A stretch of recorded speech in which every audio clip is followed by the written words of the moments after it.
கடலூர் மாவட்டத்தை ஒருங்கிணைத்து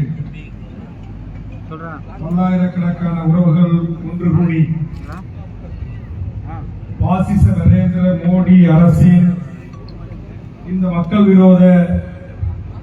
ஜனநாயக விரோத சட்டத்தை கண்டித்து நடைபெறுகின்ற இந்த கூட்டத்தின் தலைவர் தமிழ்நாடு உலமா சபையினுடைய தலைவர் CA NRC NPR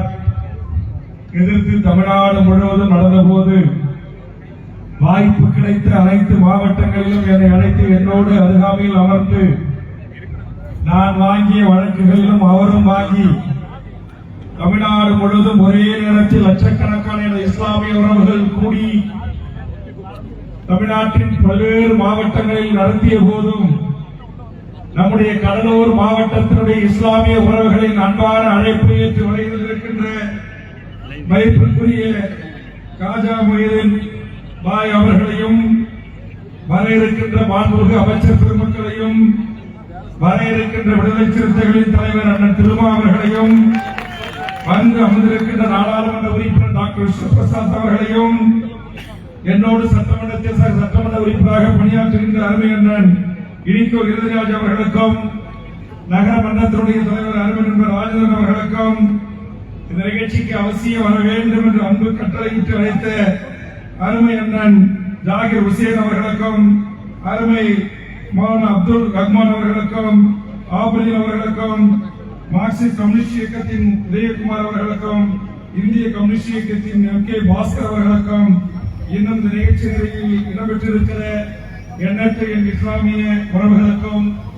என்னோடு நூற்றுக்கணக்கிலே வருகின்ற தமிழக வாழ்வுரிமை கட்சியின் மாநில மாவட்ட ஒன்றிய நகர நிர்வாகிகளுக்கும் பண்ருட்டி சட்டமன்றத்துடைய தொகுதி பொறுப்பாளர்கள் அருமை தம்பி சுரேந்தர், நகர பொறுப்பாளர்கள் அருமை தம்பி மணி, செந்தில், ஜெகன் மற்றும் முன்னாள் பண்ருட்டி ஒன்றியத்தினுடைய பெருந்தலைவர் அருமை சகோதரர் ரவிச்சந்திரன், மாவட்ட கட்சியுடைய செயலாளர் அருமை தம்பி சிவகுமார் உள்ளிட்ட எண்ணற்ற பொறுப்பாளர்கள் வருகின்றனர். அவர்களையும் வரவேற்று எனதருமை பத்திரிகை ஊடக நண்பர்களுக்கும் இங்கு கண்ணுக்கு எட்டிய தூரம் வரையிலும் இருக்கையில் அமர்ந்தும் பின்புறம் கண்ணுக்கு எட்டிய தூரம் வரையிலும் அணிவகுத்து நின்று கொண்டிருக்கிற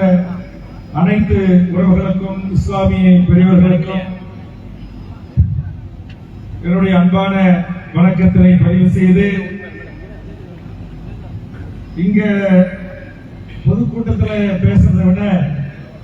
எங்க பேசணுமோ அங்க இந்த பிரச்சனையை குறித்து ஆணித்தரமாக தமிழக சட்டமன்றத்தில் உங்களின் பல லட்சக்கணக்கான உறவுகளின் மூலமாக ஒழித்திருக்கிறேன். அந்த வகையில் நான் எழுந்தாலே அங்க இருக்கிற பாரதிய ஜனதா MLAக்கள் ஐயோ இன்னைக்கு என்ன கூட்ட போட போறாரோ வேல்முருகன் அப்படின்னு தான் நினைக்கிறாங்க. நான் என்றைக்காவது இதை குறித்து பேசுகின்ற போது குறுக்கிடாமல் சட்டமன்றம் இருந்ததே இல்லை. எப்போதும் குறிப்பிடுவதற்கு அண்ணாச்சி அப்பாவு, சங்கி கும்பல்களை பேசுகின்ற போது குறிப்பிடுவதற்கு வானதி அக்காக்கள், அருமை உங்களை எல்லாம் மாமா என்று அருமையோடு அழைக்கின்ற நைநேர் நாகேந்திரன்கள். ஆனால் கிஞ்சித்தும் கவலைப்படாமல் இந்திய நாட்டின் விடுதலைக்காகவும் இந்திய நாட்டின் பொருளாதார கட்டமைப்புக்காகவும் சுதந்திர இந்தியாவின் விடுதலைக்காகவும் தங்கள் வாழ்நாளை அர்ப்பணித்த எனதருமை இஸ்லாமிய உறவுகளை குறித்து பாசிச பாரதிய ஜனதா அரசு எப்போதெல்லாம் அநியாய அக்கிரம சட்டங்களை கொண்டு வருகிறதோ அப்போதெல்லாம் துணிந்து என் இஸ்லாமிய உறவுகளோடு களமாடுகின்ற முதல் களத்தின் ஆயிரக்கணக்கான லட்சக்கணக்கான தளபதிகளில் ஒருவராக நானும் உங்களோடு இருக்கிறேன். அது சிப்பாய் கழகமாக இருக்கலாம், சுதந்திர இந்தியாவின் விடுதலை போராக இருக்கலாம், இந்த தேசத்திற்கான கொடி வடிவமைப்பாக இருக்கலாம். இங்கே அறிவித்தவர் இனிக்கோ அவர்கள் குறிப்பிட்டது போல் இந்த தேசத்தில் எண்ணற்ற தியாகங்களை செய்திருந்த இஸ்லாமிய உறவுகளை பார்த்து இந்த நாட்டில் கைபெறுவார் கனவாக ஆளுமானவர்களை மேய்க்க வந்த ஒரு கூட்டம் நீங்கள் பாகிஸ்தானுக்கு செல்லுங்கள் என்று சொல்லுகிறீர்களே, நீங்கள் யார் என்று துணிந்தவர் முகத்துக்கு நேராக கேட்கிற உரிமையும் ஆற்றலையும் என் இஸ்லாமிய உறவுகளும் அல்லாவும் எனக்கு தந்திருப்பதாக நான் கருதுகிறேன். யாருடைய சொத்துக்கு யாரை நியமிப்பது? யாருடைய சொத்துக்கு யார் சட்டம் கொண்டு வந்தது?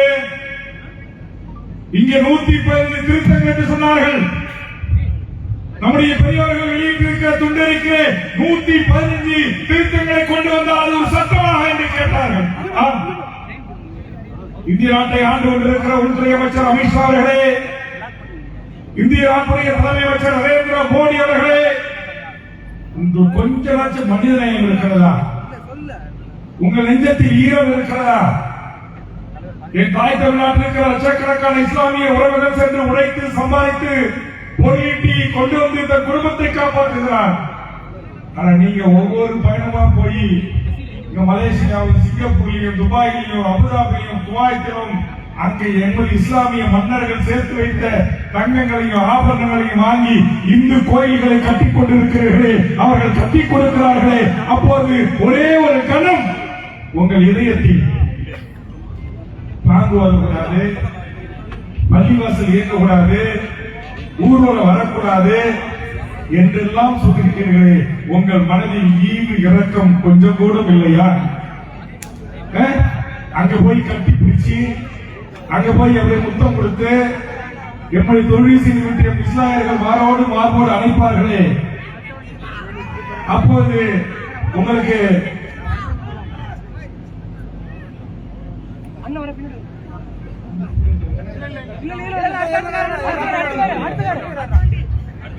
அதனால கொஞ்சம் கூட ஈவு இரக்கம் அன்பு பாசம் நேசம் எதுவுமே இல்லாம நீ எந்த